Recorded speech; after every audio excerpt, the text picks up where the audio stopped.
अस्सलाम वालेकुम एवरीबॉडी। सो हम स्टार्ट कर रहे हैं पीएचपी के लेक्चर्स। ठीक है, आप लोगों ने रिक्वेस्ट किया था कि वीडियोस बना दूं, तो आखिरकार मैंने हिम्मत पकड़ी। मैंने कहा सोचा चलो वीडियोस बना ही लेता हूं। ठीक है, सो आप में से कुछ को पता भी है पीएचपी क्या है, जिनको नहीं पता तो उनको मैं बता दूं। अच्छा, first of all in lecture start करने से पहले आपके पास HTML CSS और जावास्क्रिप्ट की थोड़ी सी नॉलेज होनी चाहिए। थोड़ी सी नहीं, अगर HTML CSS तो एटलीस्ट आनी ही चाहिए ना। जावास्क्रिप्ट पे अगर थोड़ी सी गिरफ्त है तो उसके भी लेक्चर देख लेना। इंशाल्लाह मैं कोशिश करूँगा मैं उनके भी लेक्चर जो है ना साथ में बना लूँ। बट ऑफ कोर्स मैं PHP के लेक्चर पहले बना रहा हूँ, तो क्योंकि कुछ स्टूडेंट्स जो हैं वो PHP में उन्हें डिफ़िकल्टी हो रही थी, तो ये उनके लिए। और बाकी अगर आप नहीं भी जानते, आप साथ रहो, आपको इन्फॉर्मेशन मिलेगी इंशाल्लाह। कोशिश करूँगा ज़्यादा से ज़्यादा कवर करवाने की। मैं ज़्यादा कोशिश करूँगा ज़्यादा डिटेल में ना जाऊँ, मुझे पता है मेरी बड़ी गंदी आदत है, लेकिन फिर भी अगर मैं ज़्यादा डिटेल में जाने लग जाऊँ तो ये वीडियो है बेशक स्किप कर लेना, टेंशन नहीं है। ओके हो गया। सो सबसे पहले हम जो ये वाला लेक्चर है ये हमारा PHP के बारे में है कि PHP है क्या, इंट्रोडक्शन है। ठीक है, और PHP हमारे पास है क्या। ये हमारे पास बेसिकली ना आपको पता है वेब किस पे बेस्ड है। HTML CSS और जावास्क्रिप्ट से हमारी वेब बनती है।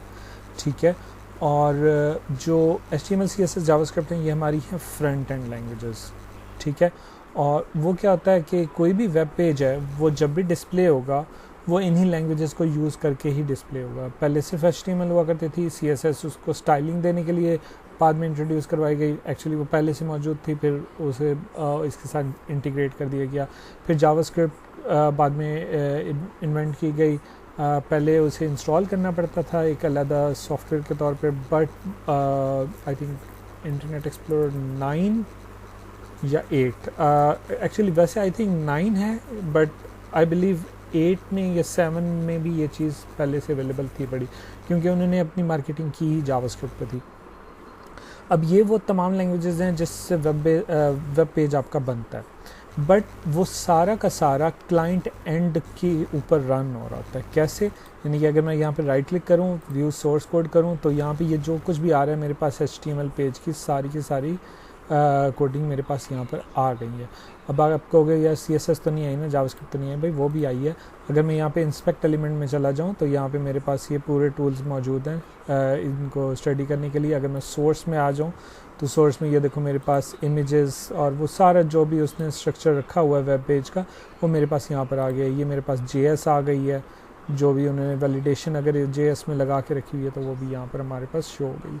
तो इससे क्या होता है, ठीक है, इंटरेक्टिविटी बहुत अच्छा बन जाता है, वेब पेज ज़बरदस्त बन जाता है। बट अगर हम कोई ऐसी चीज़ बनाना चाह रहे हैं जो कि डायनेमिकली बन जाए और सर्वर को रिक्वेस्ट की जाए और सर्वर उसके हिसाब से रिस्पॉन्ड करे, तो ये पेज हैं जो HTML में अगर हम पेज बनाते हैं। मैं यहाँ पे आपको एक और एग्जांपल दिखाता हूँ। यहाँ पे मेरे पास एक टेम्पलेट मैंने डाउनलोड की है, तो आई बिलीव ये मॉडेस्ट, ये थोड़ी सी सिंपल सी थी।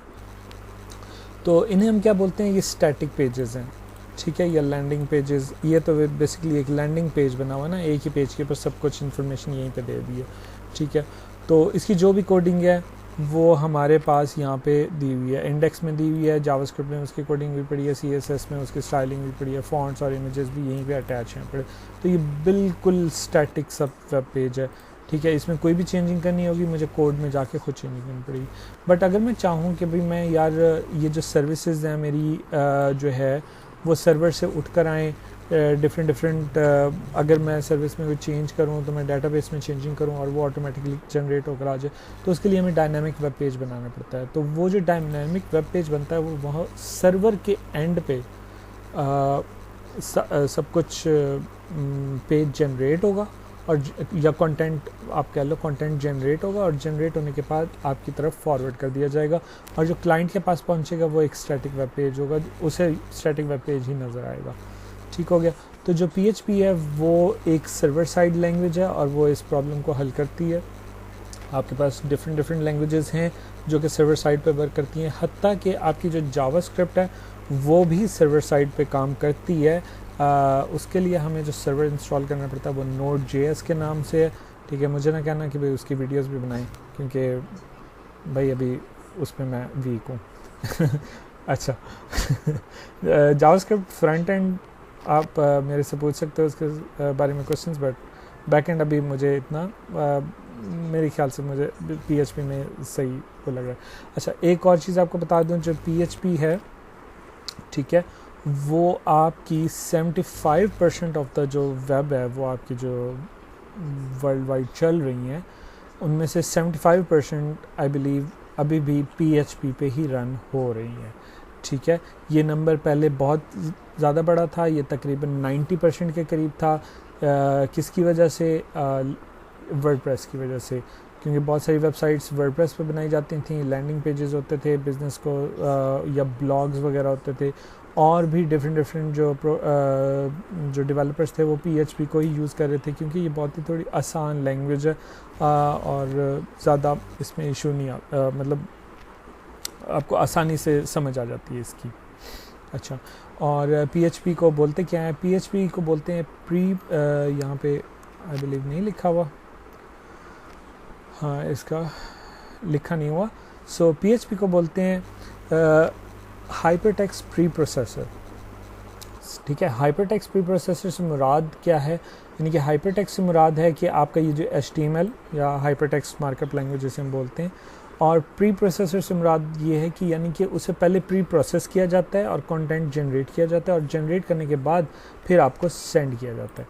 ठीक है, इसे इंस्टॉल करने के लिए ये देखो मैं php.net पे गया हुआ हूँ, यहाँ से आप डाउनलोड कर लोगे, बट ऑफ कोर्स यहाँ से थोड़ा सा हमें चीज़ समझ नहीं आएंगी, क्योंकि जब हम PHP यूज़ करेंगे तो हम इस डेटाबेस से भी कनेक्ट करेंगे, और जो हम डेटाबेस यूज़ करेंगे बाद में वो होगा हमारे पास MySQL।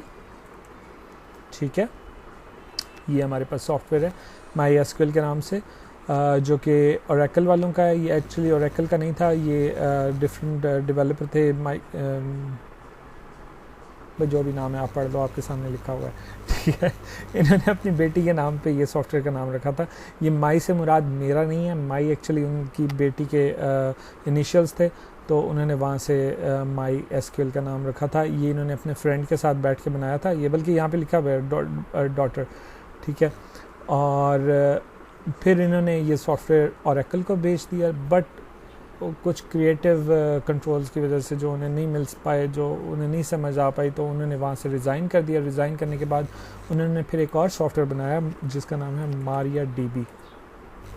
ठीक है, MariaDB में जो उन्हें लगा कि जो MySQL में जो चीज़ें उन्होंने वो नहीं डाल सके, या जो फंक्शनैलिटीज़ जो उन्होंने डालनी चाहिए थी, वो उन्होंने फिर MariaDB में आके उन्हें कंप्लीट किया। ठीक है, और MariaDB भी ऑफ कोर्स उनकी बेटी के नाम पे है, ये आई थिंक उनकी उसकी सेकंड डॉटर थी उनकी, और उन्होंने इस पे बनाया था। अच्छा, तो हम PHP और MySQL को मिला के हम क्या करेंगे? हम एक डायनामिक वेब पेज बनाएंगे अपना। अच्छा, उससे पहले तो मुझे क्या इंस्टॉल करना चाहिए? मुझे PHP भी इंस्टॉल करना चाहिए, मुझे ये भी इंस्टॉल करना चाहिए। अच्छा, PHP में इंस्टॉल कर दूंगा ये, बट सिर्फ लैंग्वेज है, तो PHP के लिए मुझे एक सर्वर चाहिए ऑफ कोर्स। तो सर्वर जो है जो मुझे चाहिए वो है Apache। ओके हो गया, ये Apache बेसिकली एक सर्वर है जो कि PHP को सपोर्ट करता है, और आप इस सर्वर के ऊपर PHP की फाइल्स जो है वो शेयर कर सकते हैं, और वो इसे सपोर्ट करेगा। तो अच्छा, यानी कि मुझे Apache भी डाउनलोड करना पड़ेगा। तो अब ये सारा कुछ डाउनलोड करने की बजाय क्यों ना मैं एक पैकेज डाउनलोड कर लूँ। ओके हो गया, तो यहाँ पे जो मैं पैकेज डाउनलोड करूँगा वो उसका नाम है XAMPP। ठीक है, अब XAMPP क्या है? XAMPP में हम आ जाते हैं।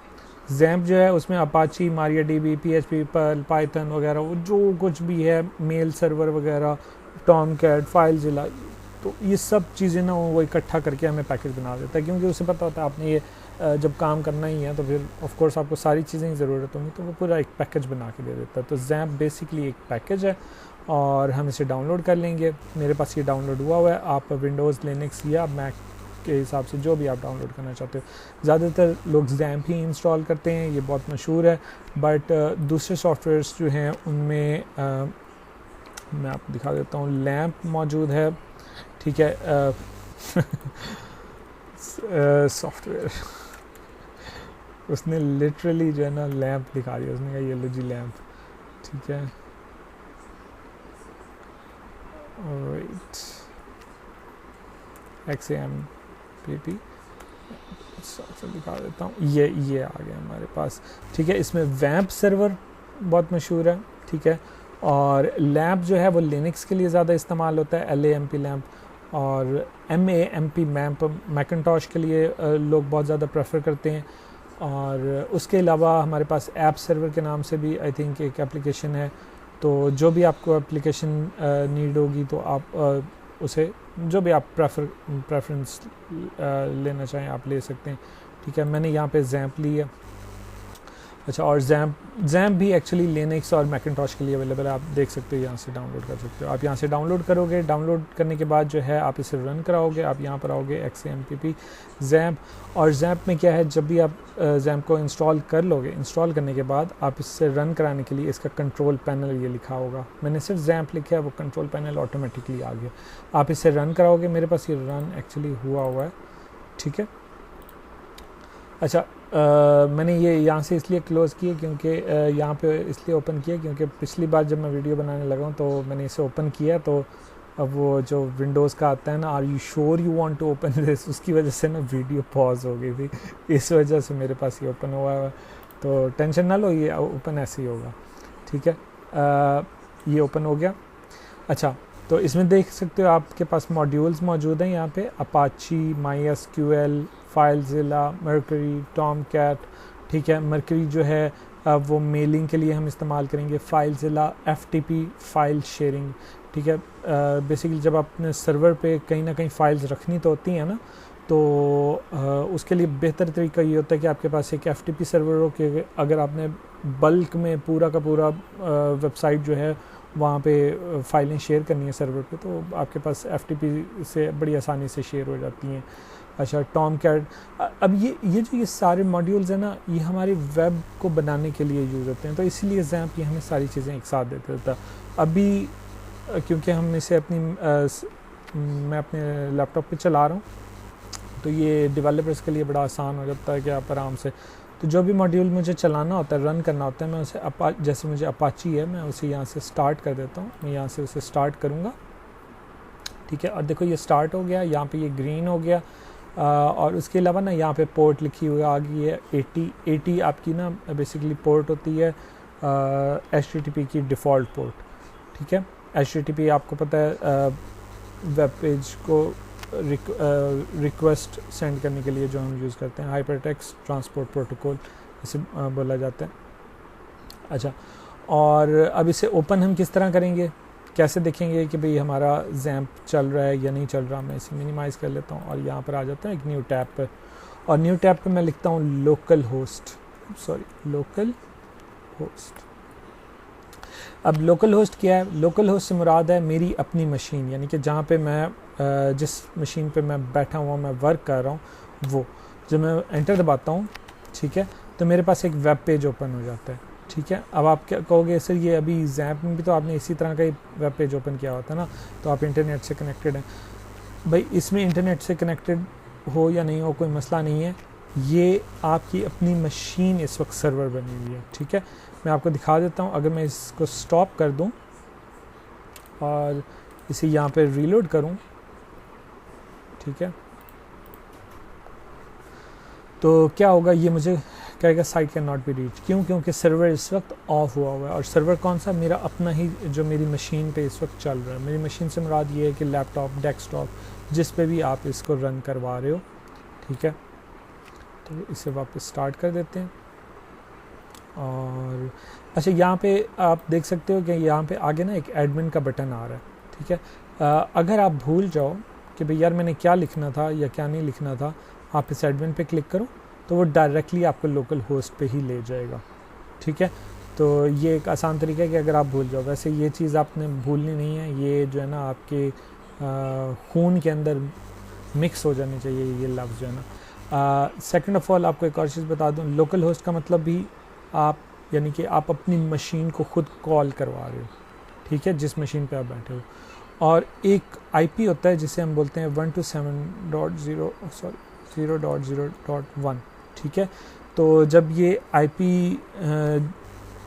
जब सारे जनरेट किए गए थे ना, तो उनमें से कुछ आईपीज़ को पे लॉक लगाया गया था और कहा गया था भाई ये आईपी इसके लिए, ये आई इसके लिए, इसके लिए, इसके लिए, ठीक है।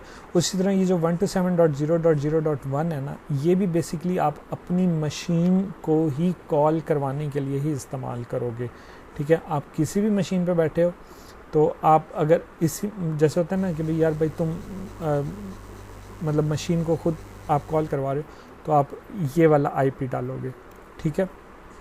उसका आईपी नेटवर्क पे डिफरेंट होगा, ठीक है, यहाँ पे डिफरेंट होगा। ओके, ये देखो जैसे मैं करता हूँ तो वो यहाँ पर आ जाता है। अच्छा, अब हम देखते हैं कि भाई यार ये बेसिकली डैशबोर्ड पड़ा कहाँ पर हुआ है, ठीक है। ये जो डैशबोर्ड ओपन कर रहा है और ये वेबसाइट ओपन कर रहा है, तो मैं अपनी वेबसाइट कैसे जो है ना यहाँ पे लॉन्च करूँ। तो हम यहाँ पर आ जाते हैं। अच्छा, ज़ैप अब आपने जहाँ भी इंस्टॉल किया होगा ना, आपने उस फोल्डर पे चला जाना है, ठीक है। तो मेरे पास जो फोल्डर है ना उसका वो है सिस्टम में सी, और सी के अंदर मेरे पास ये ज़ैप का फ़ोल्डर पड़ा हुआ है, और इस सी के अंदर ये ज़ैप में वो सारे मॉड्यूल्स वगैरह सब कुछ पड़े हुए हैं। जो अब मैंने जहाँ पे वेब पेज रखना है वो है ये htdocs का फ़ोल्डर, ठीक है। आप जो पैकेज यूज़ कर रहे होगे आप उसे देख लेना। हो सकता है आपके फ़ोल्डर का नाम www, तो वो आप अपनी डॉक्यूमेंटेशन में चले जाना उसी पैकेज के और पता कर लेना कि क्या है। ज़्यादातर ज़ैप में htdocs ही होगा। तो मैं htdocs को ओपन कर लेता हूँ, ठीक है, और उसमें आपको ये सारी फाइलें मिलेंगी, ठीक है। ये मेरा बैकअप पड़ा हुआ है, इसे इग्नोर करो। अच्छा, तो यहाँ पे अब आप जो भी चीज़ रखोगे वो आपकी क्या कहते हैं मतलब वेबसाइट बेसिकली सर्वर पे रन करवाने के लिए होगी। तो मैं काम करता हूँ, मेरे पास ये जो टेम्पलेट पड़ी हुई थी, ठीक है, इसे मैं modest खाली यही दे देता हूँ और मैं इसे कट कर लेता हूँ यहाँ से, ठीक है। और कट करने के बाद मैं इसे यहाँ पे पेस्ट कर देता हूँ htdocs के फोल्डर में, ठीक हो गया।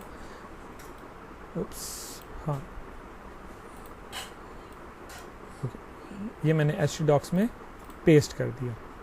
अच्छा, पहले क्या हो रहा था, मैं जब इस फाइल को ओपन किया था तो वो मेरे पास कुछ इस तरह ओपन हो रही थी, सी, ज़ैप, htdocs और modex index.html, ठीक है।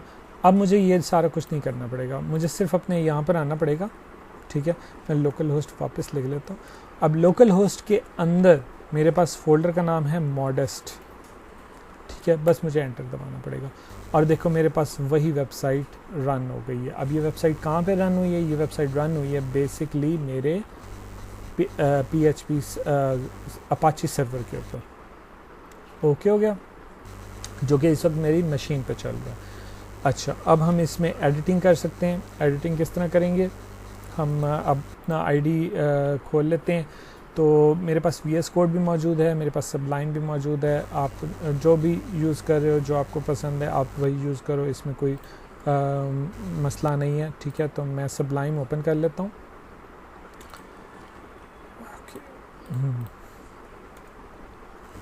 वैसे VS कोड ज़्यादा अच्छा है, फ्रंट एंड के लिए मैं हमेशा VS कोड यूज़ करता हूँ, बट PHP में ना मुझे सबलाइम बहुत जो है ना, मैं अब क्या कहूँ, शायद मेरा प्रेफरेंस सबलाइम की तरफ होता है जब मैं PHP पे अगर मैंने कोडिंग करनी होती है। तो ये आपके ऊपर है कि आप कौन सा यूज़ कर रहे हो। क्यों गया, इसको हम यहाँ पे लेफ़्ट पे ले आते हैं। अच्छा जी, और मेरे पास ये modest की फ़ाइल खुली हुई है और इसके अंदर हमारे पास ये है index.html। अब इसमें मैं जो भी एडिटिंग करूँगा, यानी कि मैं ये हेडिंग ढूंढते हैं, अगर हमें मिल जाए, अल्लाह करे, ओ मिल गई, ठीक है। सो यहाँ पे लिख देता हूँ माई वेबसाइट और मैं इसे सेव करता हूँ, इसको रीलोड करता हूँ और देखो मेरे पास ये माई वेबसाइट आ गई। ओके हो गया। सो ये बेसिकली वहाँ पे रन हो रही है। अच्छा, अब बात आती है PHP की। PHP क्या करती है? PHP बेसिकली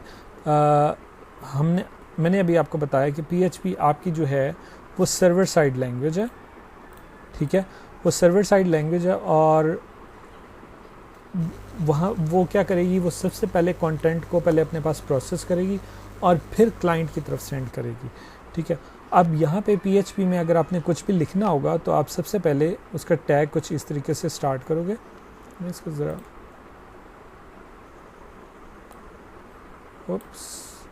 अच्छा Alt+Z दबा देते हैं, नहीं कहाँ पर है, वर्ड रैप ज़रा थोड़ी देर के लिए बंद करते हैं। हाँ ओके हो गया, ठीक है। तो यहाँ पे मैंने अभी माई वेबसाइट लिखा हुआ था, अब मैं यहाँ पे PHP में कुछ लिखना चाह रहा हूँ।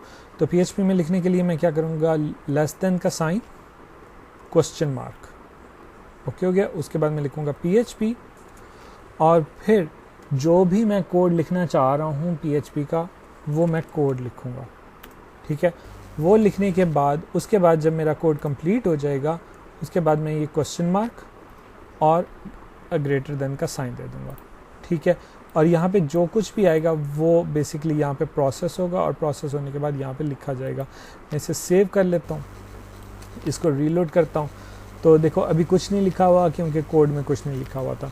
अच्छा अब हम आते हैं यहाँ पे लिख लेते हैं इको, ठीक है, और हेलो, सॉरी हेलो, सेव करता हूँ, रीलोड करता हूँ और अभी भी कुछ लिखा हुआ नहीं आया। अब ऐसा क्यों?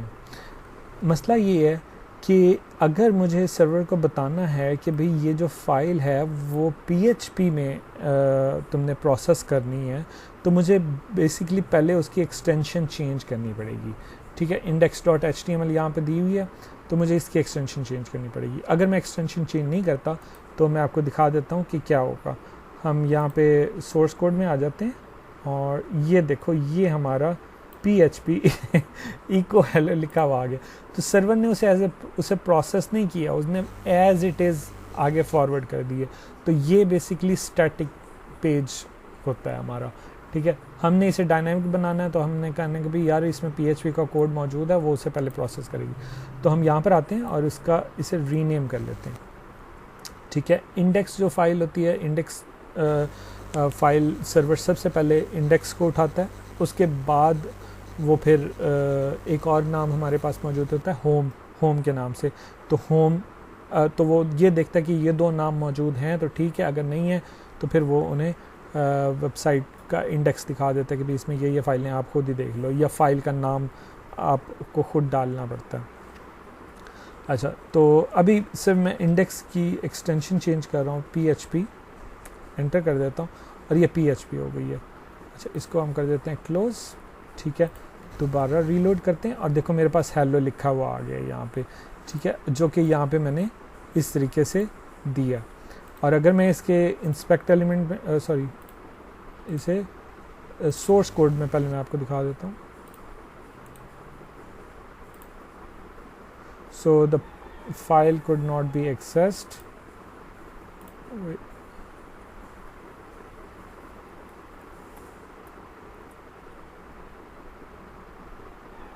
wait why?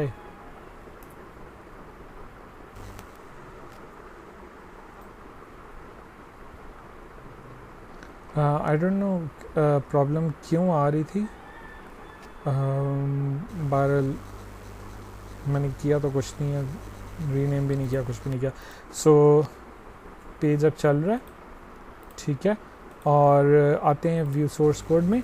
अच्छा अब व्यू सोर्स कोड में हमने कहाँ देखना था, हमने यहाँ देखना था कि भाई ये जो हेलो वर्ल्ड है वो कहाँ पे हमारा लिखा हुआ है। तो ये देखो ये मेरा हेलो लिखा हुआ है, इसमें कोई भी PHP का कोड यानी कि PHP इको ये जो मैंने लिखा हुआ है ये कुछ भी नहीं आया, ठीक है। इको हम बेसिकली करवाते हैं किसी भी चीज़ को प्रिंट करवाने के लिए, आउटपुट करवाने के लिए कि हमें यहाँ पे आउटपुट करवाना है। तो ये उसके लिए हमारे पास एक फंक्शन मौजूद है। मैं एक क्लोज करके इसे दोबारा ओपन करूँ तो ये आई थिंक कलर स्कीम उठा लेगा। कहाँ पर है भाई, कहाँ पर, ये रहा, ठीक है। सो ये देखो ये PHP का बेसिकली कोड, इको उसका एक फंक्शन है और उस फंक्शन के अंदर ये हेलो लिखा हुआ है जो कि स्ट्रिंग में मौजूद है। और एक्सक्लेमेशन मार्क आप दोगे ताकि सर्वर को पता चल सके कि भाई यहाँ पे आप जो है अपनी कमांड या जो भी क्यूरी आपने दी है वो यहाँ पे ख़त्म हो रही है और इसके बाद से एक नया चीज़ स्टार्ट होगी जिसे, ठीक है। तो ये लिखने का तरीका है। और अब ये इसमें से कुछ भी वो बेसिकली उसने सिर्फ उसे प्रोसेस किया और यहाँ पे हेलो आउट कर दिया। यानी कि अगर मैं यहाँ लिख दूँ हेलो वर्ल्ड और मैं सेव करता हूँ और मैं यहाँ पे रीलोड करता हूँ तो मेरे पास हेलो वर्ल्ड लिखा हुआ आ जाएगा। अच्छा, ये थी हमारी बेसिकली PHP जो कि सर्वर साइड पे काम कर रही है। और कुछ आप में से कुछ का क्वेश्चन ये होता है कि भाई सर PHP कहाँ पे लिखनी चाहिए और कहाँ नहीं लिखनी चाहिए। भाई PHP की जहाँ पे आपको ज़रूरत होगी ना, आप वहाँ से उसे स्टार्ट करोगे और वहीं पे क्लोज़ कर दोगे। जैसे HTML का टैग आपको जहाँ ज़रूरत होता है आप वहाँ स्टार्ट करते हो, क्लोज़ करते हो और फिर जो भी रेंडर जो ब्राउज़र जो होता है वो उसे खुद रेंडर कर लेता है। ठीक है, तो PHP भी वैसे ही काम करेगी। जहाँ पे आपको ज़रूरत होगी वहाँ पे आप स्टार्ट और क्लोज़ करके बीच में अपना कोड एग्जीक्यूट करवा दोगे। ठीक हो गया। इंशाल्लाह नेक्स्ट लेक्चर में हम आगे देखते हैं।